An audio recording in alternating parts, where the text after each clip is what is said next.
Mouna Kadiri, directrice du Club Afrique Développement du groupe Attijari Wafa Bank. Alors le thème de cette édition retenue est celui de l'intégration régionale économique, ou quand l'Est rencontre l'Ouest, une manière symbolique d'illustrer un peu ce changement de vue pour faire converger les forces publiques, les forces économiques des différents pays du continent en sortant de nos zones de confort initial pour se rencontrer, pour débattre de sujets concrets de cette intégration économique, notamment la zone de libre-échange économique continentale et les opportunités qu'elle recèle pour les entreprises, faire rencontrer ces entreprises qui viennent faire brasser finalement ces cultures et ces entreprises qui viennent de 34 pays du continent et des pays partenaires et faire voyager les participants à travers le marché de l'investissement. On reçoit l'Éthiopie, le Kenya, le Rwanda, le Cameroun, le Mali, le Maroc, la Sierra Leone. Donc on est dans un brassage concret pour générer de la valeur. D'accord. Et pourquoi est-ce que le choix de la Sierra Leone en tant que pays invité?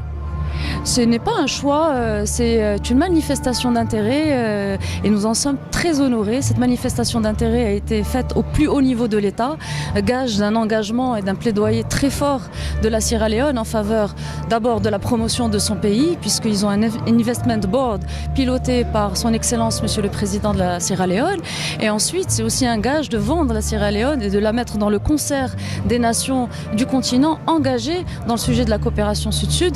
Nous avons eu l'honneur en 2017 de recevoir son Excellence Monsieur le Président du Burkina Faso. De la même manière, nous l'avons pris comme un gage extraordinaire, d'abord de confiance, nous en sommes très honorés, évidemment sous le haut patronage de Sa Majesté le Roi Mohamed VI. Donc c'est vous dire que les leaders des pays convergent également pour pouvoir promouvoir de manière concrète ces opportunités-là et la création de valeur, parce qu'il faut garder à l'esprit que l'enjeu dans tout ça, c'est la création d'emplois. D'accord, Madame Kadiri, l'autre question, c'est concernant les activités du Club Afrique Développement. Où en sont-elles et quel développement visez-vous?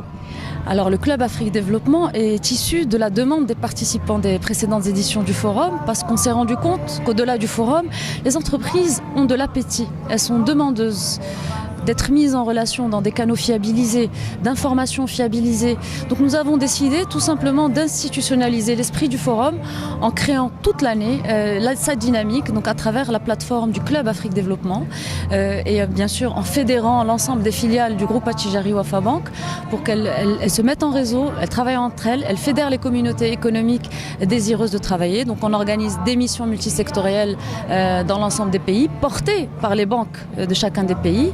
Il faut savoir que chaque filiale porte le Club Afrique Développement localement et que lorsque l'on organise une mission multisectorielle, par exemple en Côte d'Ivoire, on fait en sorte de placer tous les autres pays du continent autour de la Côte d'Ivoire pour sa promotion, etc. On a également de l'accès à de l'information fiabilisée.